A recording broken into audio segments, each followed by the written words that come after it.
desire doesn't have to lead the way, is what I'm telling you. It can follow arousal. And it helps women from stop kind of pathologizing themselves for not being in the mood all the time, which I think is really, really important. Welcome to the Mindset Mirror Connection podcast, the podcast where we debunk the eat less, move more, shrink more mentality and focus on what really matters, which includes your relationship with your body, food, self-worth, and the behaviors that align with all of those. I'm your host, Christina Hathaway, licensed therapist with specialized training in food and body obsession, certified personal trainer and nutrition coach.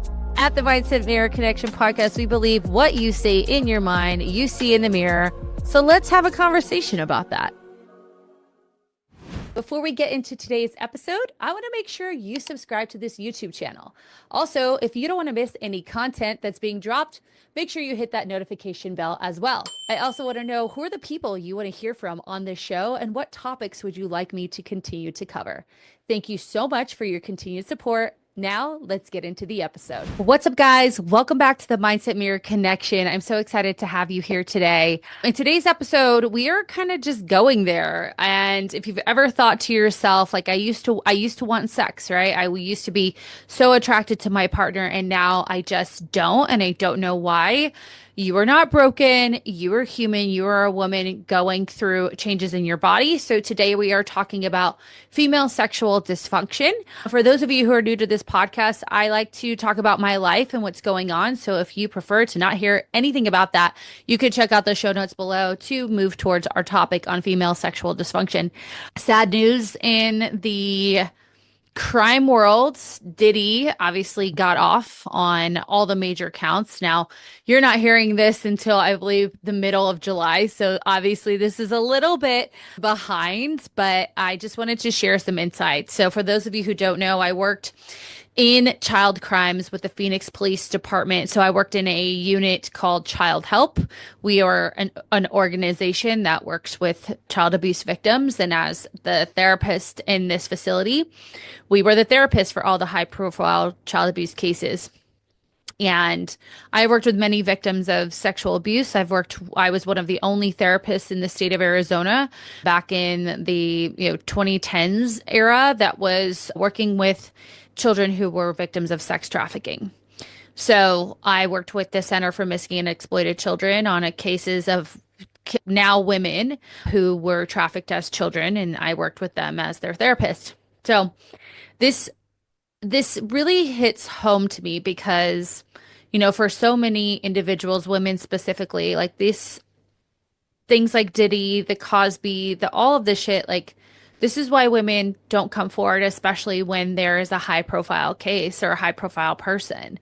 They know that money is going to get that person out of whatever it is that they're doing. And it's very sad to me because there's so much work that needs to be done. And that's not to say that just because someone is not found guilty, that the person, the victim or survivor can't do their own work, but it does feel very shameful and as if like no one believes them. I just want my listeners to know that here at the Mindset Mirror Connection, if you've been a victim of sexual abuse, rape, incest, molestation, like you are heard, you are seen. This is a place where I hear you and I believe you because I know personally, how it can feel to have to hold a lot of those things inside because you feel so much shame about them. And then you see shit like this on TV and it doesn't make you feel like it's a safe space for you to share.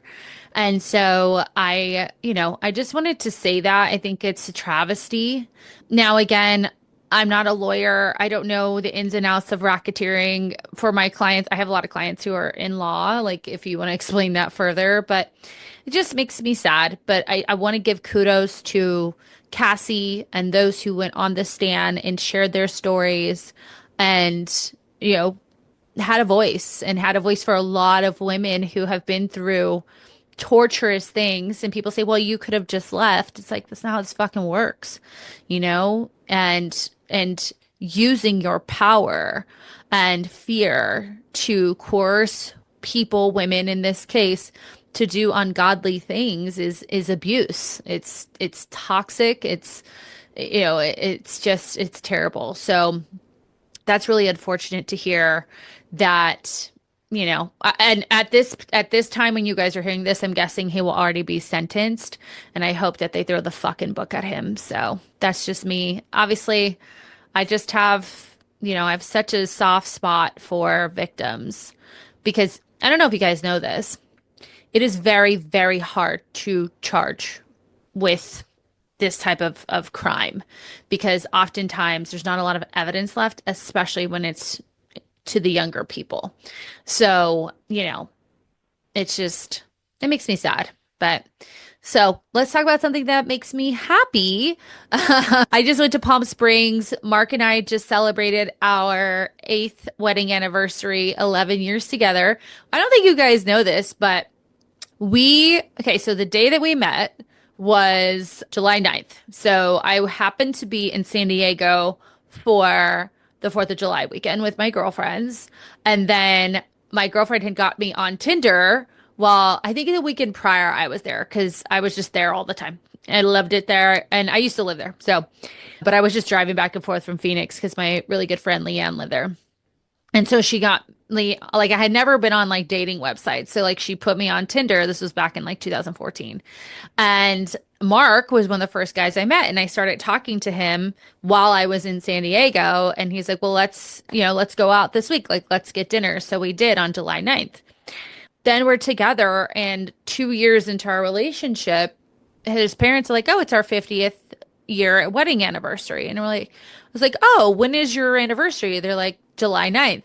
And I'm like, Mark, you didn't know that like our dating anniversary was your parents' wedding anniversary? And he's like, I just didn't put two and, guys didn't put two and two together. So now we're 2 years in. That's December of that year. We get engaged. And he's just like, well, it's my parents' wedding day. It's the day we met.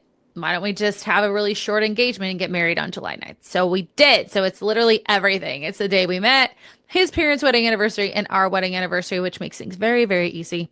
And so we celebrated this weekend. And last minute, because everything feels last minute these days, we literally the night before we love Palm Springs, which is funny because I live in the desert and I live in like, a mid-century modern house. But like, there's something about Palm Springs. It's hot enough for us desert rats or desert dogs to like enjoy the heat, but not so hot where it just becomes miserable. So we had so much luck. I went on TikTok and found like all of the like Palm Springs eats that, the places you've got to go. And we were able to get seats at the bar.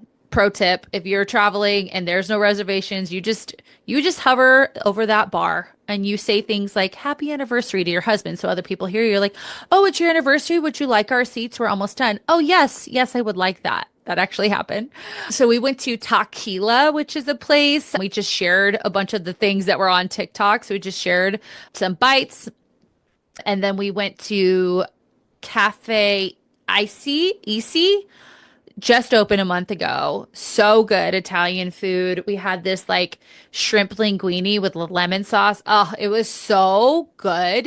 And then we also had their burrata was really good. It was just great. And then we went to the Kipton. Highly, highly suggest Kipton hotels for any dog parents out there. They are completely dog friendly.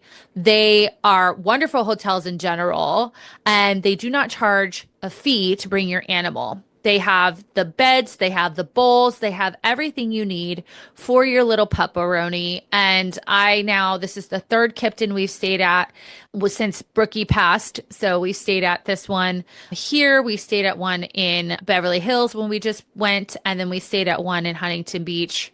Highly, highly suggest the Kipton hotels. Shout out to Kipton. You've got an influencer here of, about 4,000 micro influencer, we call me. Very micro. 10,000 people across all my platforms. There you go. That sounds better. And at the hotel, they had a rooftop pool where we were able to watch fireworks. It was like literally in alignment with the show that was at the high school. It was just great all around. And I just freaking love it. If you're not following my dog Liberty, what's her Second Chance Liberty, I believe is her name. Instagram. I don't even know where my phone is, you guys. Anyways, I will link her page. You can see all the adventures she got into as well. So speaking of anniversaries, I want to talk about something that I don't think a lot of women talk about. And it is, really losing that desire and drive to have sex. And, in our 40s, 50s, and 60s, that does not mean that we are just this dried up vaginal prunes. Like, we should be embracing the confidence that we have, the life that we've lived, and our sexuality is there until the day that we die. I mean, honestly, if you guys don't know this, in the retirement communities, like Sun City is one here, is the second highest rate of STDs, or at least it was when I was in college because I was studying to be a sex therapist. And obviously I didn't, but I remember them saying that in the human sexuality classes I took. I took every human sexuality class. I did a psychology, sociology, and marriage and family version, and each class was different. It was nutty. And so I really want to talk about in this episode, unpacking like the psychological, the physiological, and the treatment that we can do to help things like low desire, pain, and discomfort, and a certain type of therapy or skill set that I'm going to teach you to help with managing all of those things. Because I really do feel like female sexual dysfunction is very, very much not discussed or under discussed, and it's really misunderstood.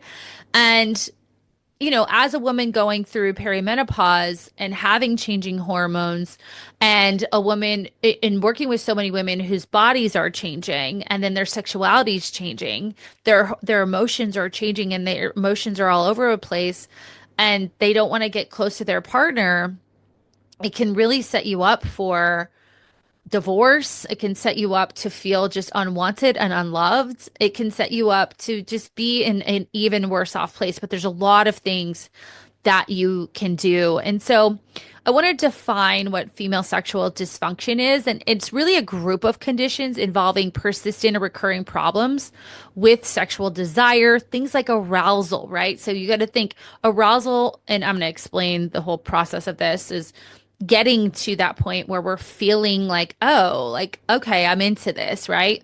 Problems with orgasm or even just pain that causes you personal distress.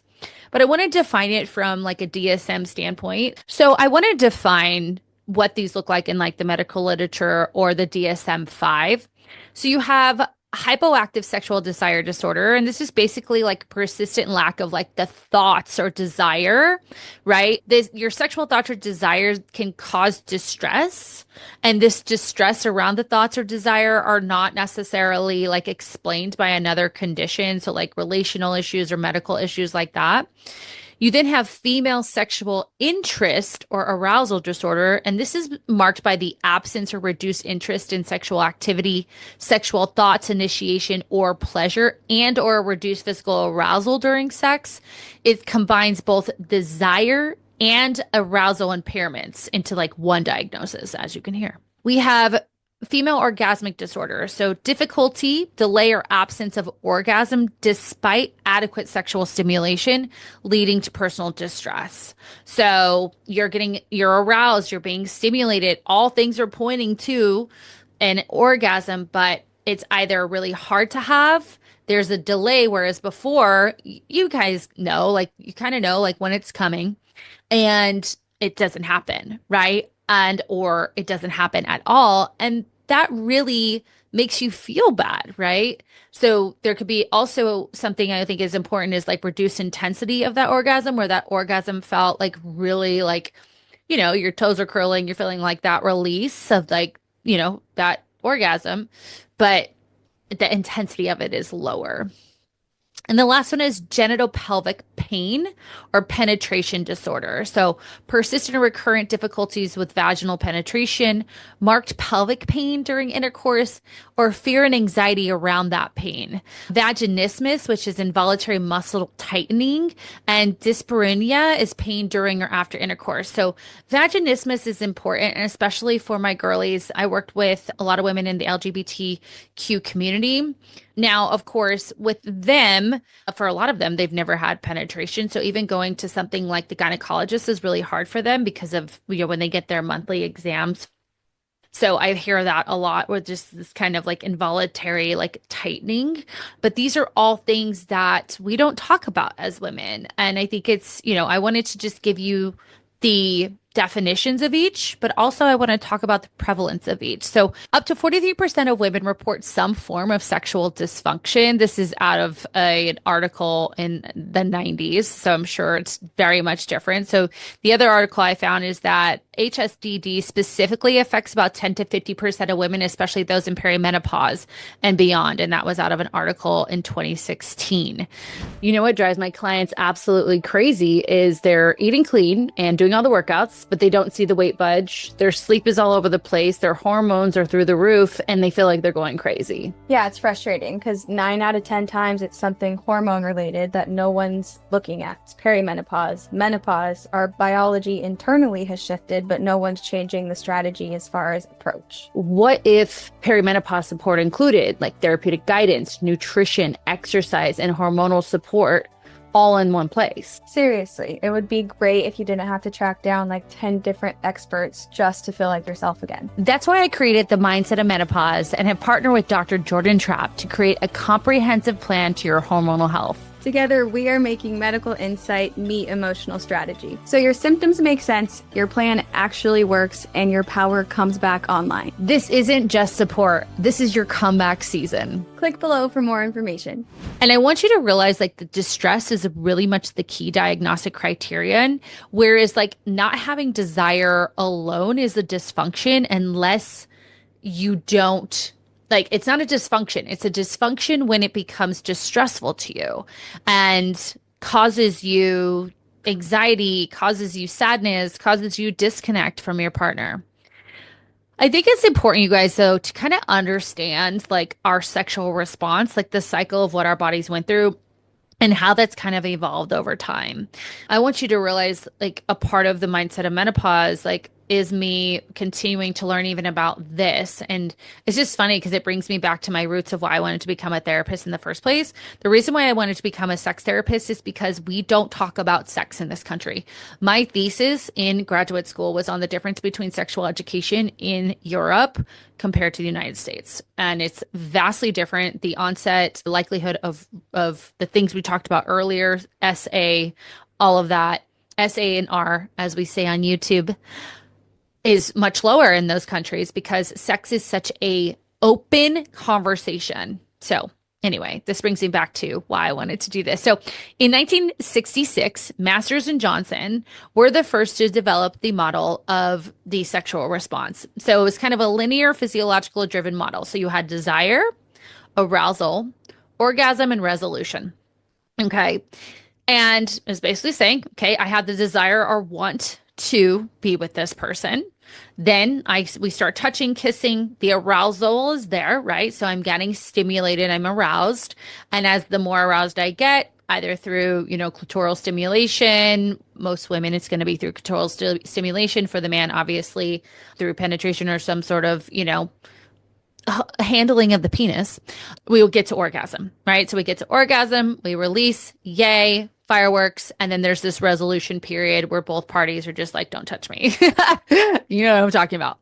However, later, this was adapted by Helen Singer Kaplan to include physiological desire at the front end, because not all women are going to have this desire, this kind of, what's the word I'm looking for?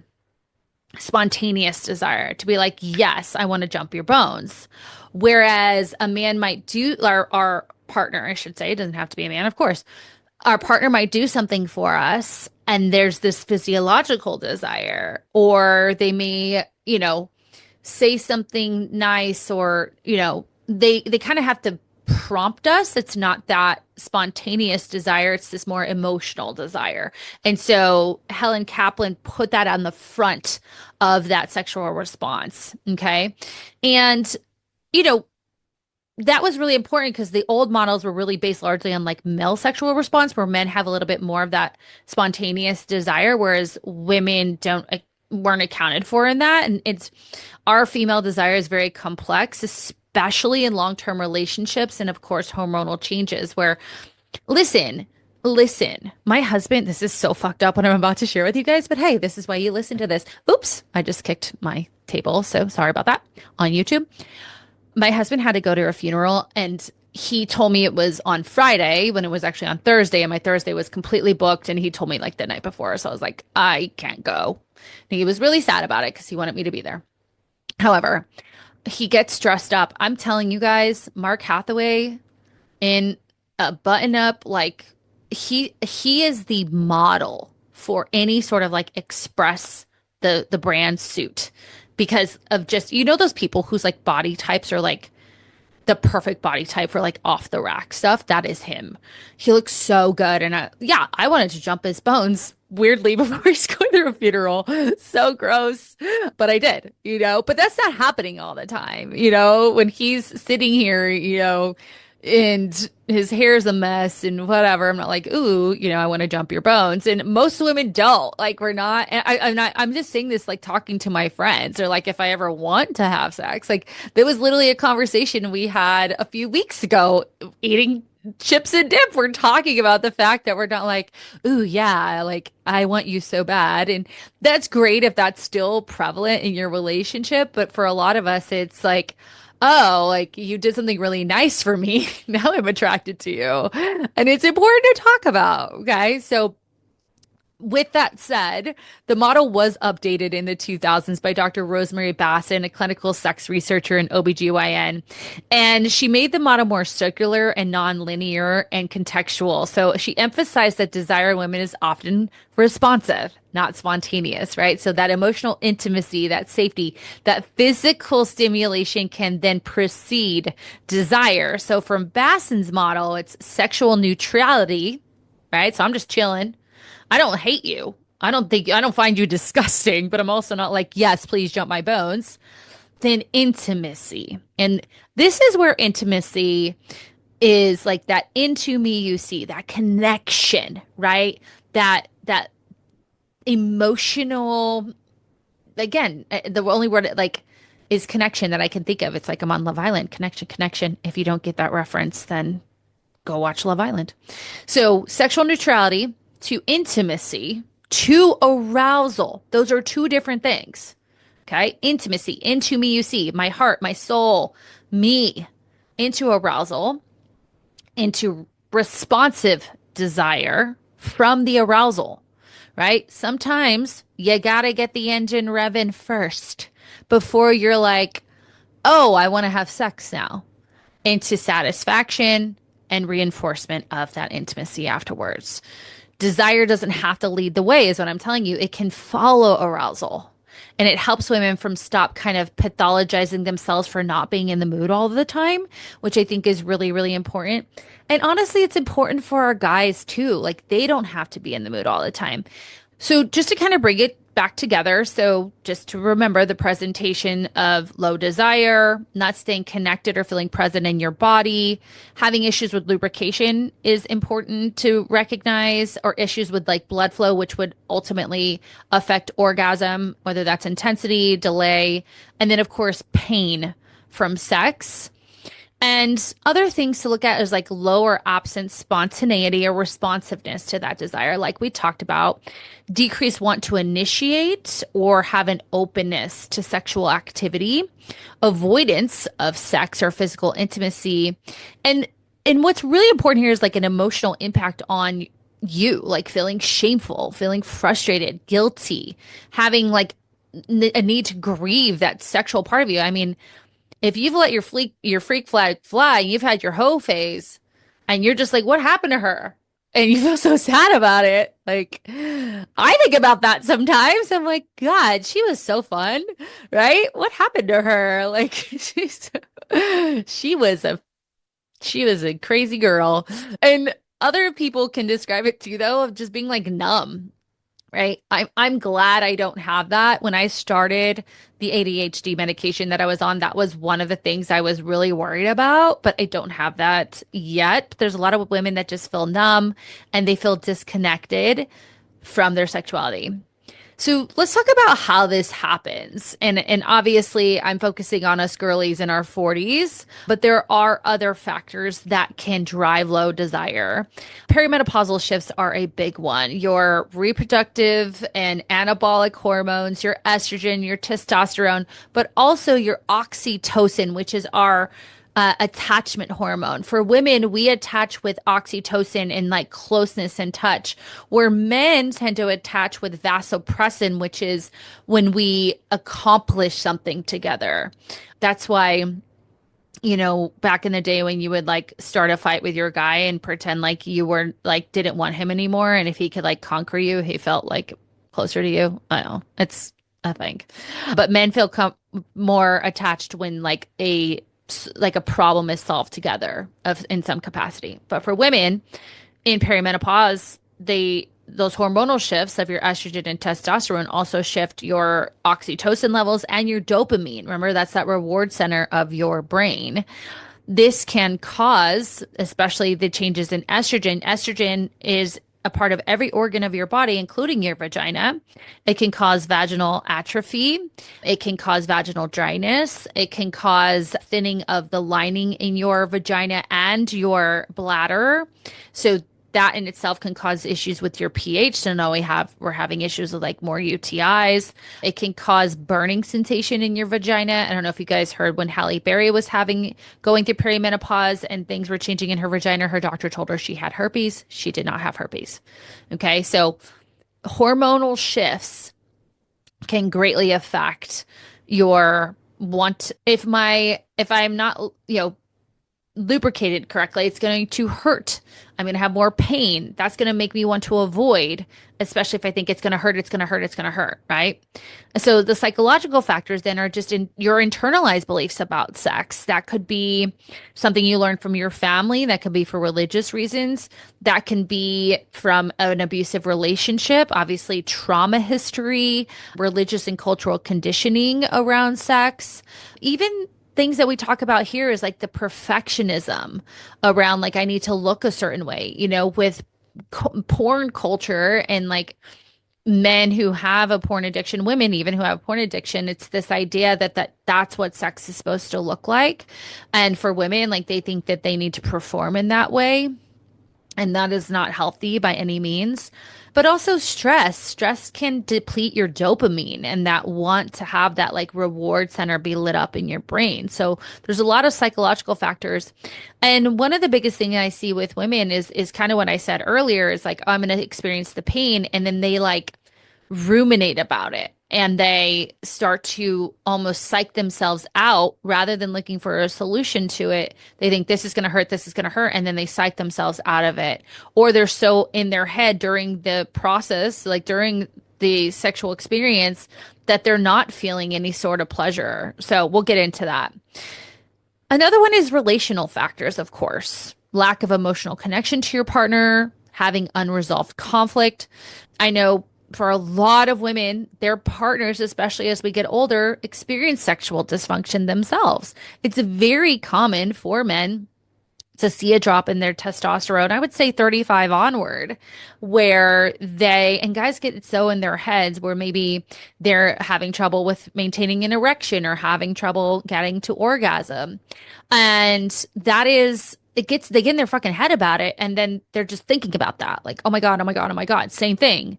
And then it just like gets worse and worse to the point where like they're afraid, like they're not going to perform. And the woman's just like, can we, I'd like to have sex with you, and it just like becomes this issue. We have just caretaker fatigue, right? Resentment, even that for whatever reason over time. And for a lot of people, it doesn't feel safe to have sex with someone that you are resentful of, or you're just completely, I hate to say this word, but like you are numb, and like I don't want to have sex with someone who's numb. That feels weird, right? And then of course just environmental factors. So lack of privacy for new parents or parents, poor sleep, right? Overwhelm. All those things contribute to why we have a low desire. So there's a lot of research on different types of skills and training that can help this. Now, obviously, you have the things that we can do estrogen, vaginal estrogen specifically, can be incredibly helpful for a lot of these issues, as well as things like, lubricants that work for you.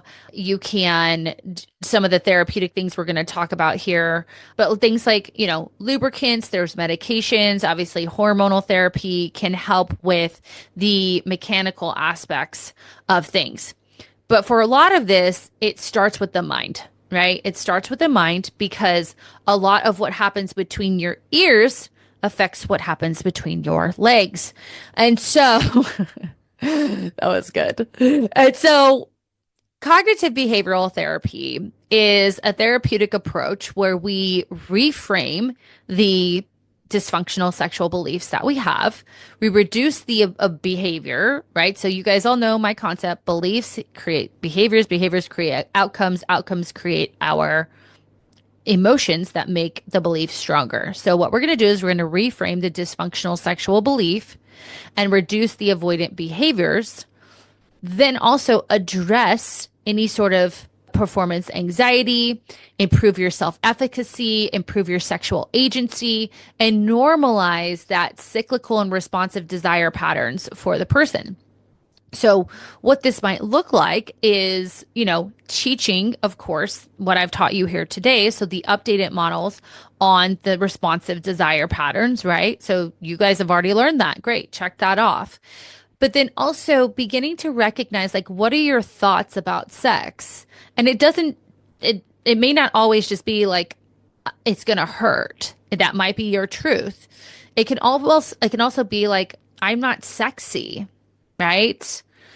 I will disappoint my partner. Like, I'm not going to finish. Like, this isn't going to be pleasurable for me. They think I look disgusting. What is the thought? What is the thought that's not working for you, right?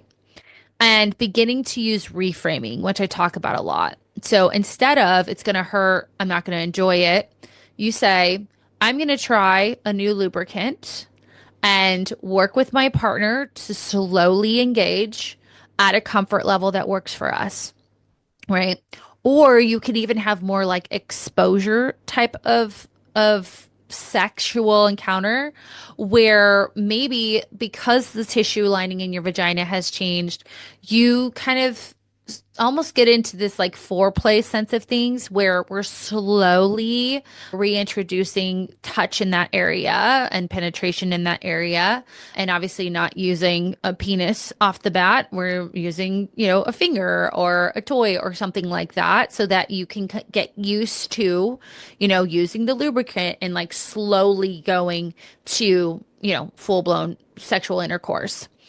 But coming back to the thought reframing, sorry. So you have like, I'm not sexy, right? You can say like, my sexuality is allowed to change from when I was 20 to now. And my sexuality is in my connection with my partner. My sexuality is in my confidence as a woman. My sexuality is in da da da da. I don't have to look like that little, that girl that I was in my freak flag phase. She was great. We love her, but she has evolved and she is sexier now than she's ever been, right? My partner might be disappointed, right? And reframe could just be like pleasure is a shared responsibility. We need to communicate with each other. We need to ask if, even though you've been together forever, like, do you still like that? Right? Does that still feel good to you? Because I know that as my body is changing, certain things, listen, we're not as flexible as we used to be. So certain things just don't feel as good anymore. So equally having that responsibility of shared pleasure is important. So really focusing on the thoughts. Another thing too is behavioral experiments that I've already kind of touched on, that like gradual exposure to intimacy through non-demand or non-penetrative touch, right? So creating these kind of low pressure sexual scenarios. We call this exposure therapy, where you're slowly building it up. And when I was in my like sex therapy phase, you talk about introducing things like feathers and touch, not touching the genitals, but touching everywhere around it and really like stimulating that arousal, right? And then moving on to like kissing and then gradually going into sexual intercourse down the line, once we're kind of rebuilding that intimacy, once we're rebuilding that arousal, once we feel comfortable.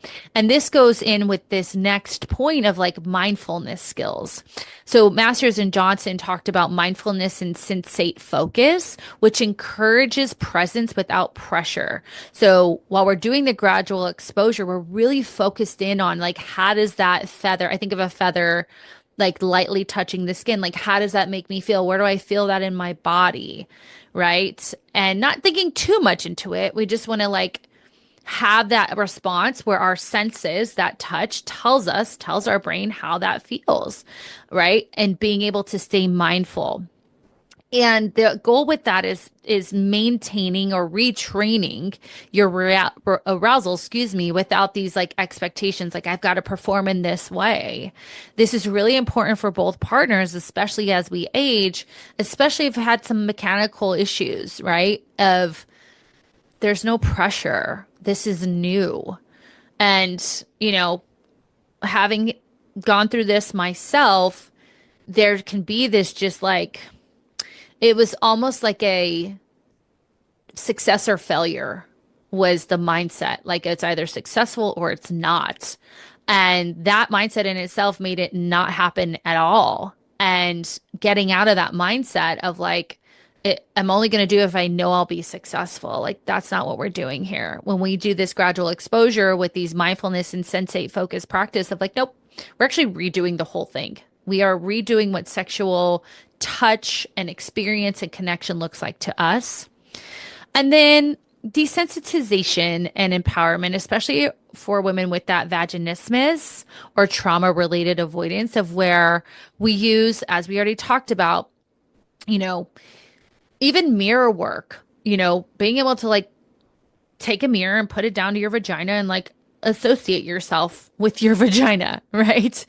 Things like masturbation, right? And rediscovering your body, grounding techniques that help establish safety with your partner, being able to say, like, I am safe. This person loves me. I can have an experience with my sexuality that is safe and loving, and I can enjoy it. I know for a lot of my, survivors of sexual abuse, there's this fear of enjoying sex because it was coerced and forced onto them. And the line can feel kind of thin. And sometimes you will feel these bouts of shame that's connected to the SA. SA is what I'm saying there, you guys, where we have to recognize that shame has nothing to do with this experience right now.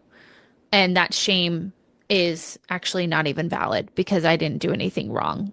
The person who hurt me was wrong, right? So really grounding and being aware and allowing yourself permission to enjoy sex, even though it's been something that's been used to violate you. I could probably talk about that forever. So I thought I'd just give you some like rapid fire distortions that, are common. So if I'm not instantly turned on, I must not want it. It's taking too long. Something's wrong with me. Now listen, I don't want a fucking marathon. Let's just be honest. I don't look sexy, so I'm not desirable. My partner will leave me if this doesn't change. That's a huge one. And think about that when you're in perimenopause, your body's changing, your emotions all over the place, and now you think your partner's going to leave you. Like, right? And if I can't, if I start, what if I start and I can't finish? Right? So the shifts in those are desire builds. It doesn't need to be immediate, right? If I'm not constantly, that's from the instantly turned on, I must not want it. Desire can build. Sexuality is a conversation, not a performance. It's a connection. It is not a performance. It's not a fucking checkbox. And my value isn't defined by my sexual output. For a lot of us, it was, especially if you were exposed to sexuality at an early age for whatever reason. You think, I get attention when I'm engaging in sexual behavior, and there's therapy that we need to do around that, because again, that can interfere with our healthy sexual lives, right? And so I think that's really important. And of course, therapy, couples therapy, individual therapy, sex therapy can be incredibly helpful. I've seen people do ketamine therapy. I've had in all of the sexuality classes that I've taken, they've had people come in and do like sexual meditations together, Kama Sutras, things like that. Like there's so many options out there. Masters and Johnson, there's a lot of, the people that I've mentioned here. John Gottman has a great course that you actually can do with your partner if you go to the Gottman Institute. I believe it says for partners at the top, and you can go down into their sexual health course. But there's a lot we can do, and you are not a dried up vaginal little prune. You're a woman and you deserve to have a healthy sex life no matter what the age. You deserve to feel sexual and wonderful. And here's the beautiful thing. If you're postmenopausal, guess what? You don't have the fear of having a baby. So now, I mean, I know for me, after hysterectomy, I'm like, let's go. I got nothing to worry about here. And nothing's holding me back because I don't have a period. It's like, this is great, right? So remember though, if things are changing and you're feeling pain, or there's change in the mechanics, or there's change in, the outcomes, like you're not broken, you're evolving, right? The stress in your life, the stage of your life, your hormones, all of that, it's all evolving. And healing starts with you just getting curious about it. And as I say, we get curious. When we get critical, instead of getting critical, we need to get curious and get curious to why this is happening. What are some potential solutions? I talked about pharmacological solutions. There are solutions you could buy over the counter. There are solutions that are, again, between the ears, that will help you between the legs. I'm going to say that again because I thought that was hilarious. And not to, just to really look at what are things that we can try, and being open to your partner and having these conversations are so important. If you cannot have these conversations with your partner, then that's an issue in itself. And that's something that you may need to seek some support around. So intimacy can come, as a form of self-leadership. It doesn't have to be this self-sacrifice. Like, this is for you. You deserve to have an amazing sex life no matter your age. So that's that. I hope you guys found this exciting. Get it? If you haven't already, share this podcast. If you know your girlfriends are like, oh my God, we were just at brunch talking about how much we, hate sex. Share this and be like, maybe there's some things that we can do, because having a healthy sex life is incredibly important for longevity. It's incredibly important for your mental health, your emotional health, all of those things. So we want to, figure out what the problem is, find the solution that works best for us and our bodies and our beliefs, and, work on that moving forward. So share this with anyone that you think would be responsive to this podcast. If you haven't already, make sure to give us a follow or subscribe to our YouTube channel. And I would love a 5-star rating and review. If this isn't the episode to do it, I don't know which one is. And other than that, I'm going to leave you the same way I do every single week, reminding you, especially what we talked about today, is what you say in your mind, you see in the mirror. Bye-bye.